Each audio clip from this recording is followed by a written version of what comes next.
একবার গৌতম বুদ্ধ বৈশালী নগরে ধর্মপ্রচার করার জন্য যায়। যখন তিনি বৈশালী নগরের মধ্য দিয়ে যাচ্ছিলেন, তখন তিনি দেখেন কিছু সৈন্য দৌড়ে একটি মেয়ের পিছনে আসছে।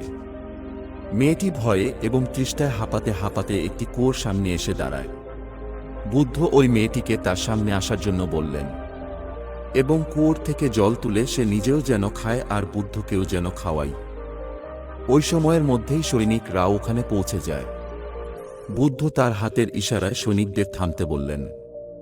বুদ্ধের কথা শুনে মেয়েটি সংকোচের সাথে বলেন, হে মহারাজ, আমি একজন ছোট জাত এবং অচ্যুত কন্যা। আমি কুয়োর থেকে জল তুললে জল অচ্যুত হয়ে যাবে। বুদ্ধ আরও একবার বলেন, পুত্রী, খুব জল তেষ্টা পেয়েছে, তুমি আগে আমাকে জল খেতে দাও।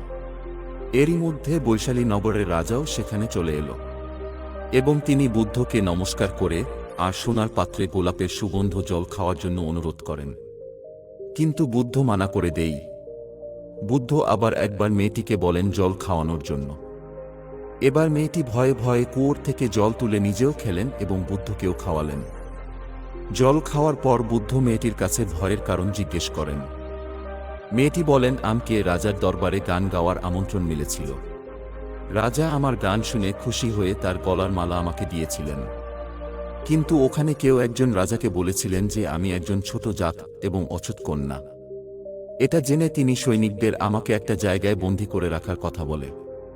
তাই আমি সৈনিকদের হাত থেকে দৌড়ে পালিয়ে এখানে চলে আসি এবং এখানে আপনাকে দেখতে পাই।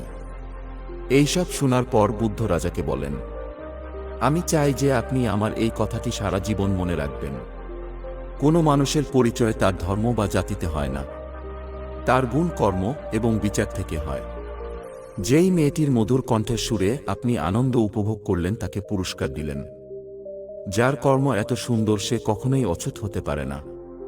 এখানে আপনি নিজ চিন্তা ভাবনা, নিজ কর্ম করে নিজেকে অচ্যুত এর পরিচয় দিয়েছ, তাই আমার নজরে মেয়েটি নয়, তুমি অচ্যুত। বৈশালী রাজা লজ্জিত হয়ে বুদ্ধের কাছে ক্ষমা চেয়ে সেখান থেকে চলে গেলেন। বন্ধুরা, এই গল্পের শিক্ষা এটাই যে কোনো মানুষ তার কর্ম এবং বিচারে বড় হয়, না তো ধর্ম থেকে, না জাতি থেকে।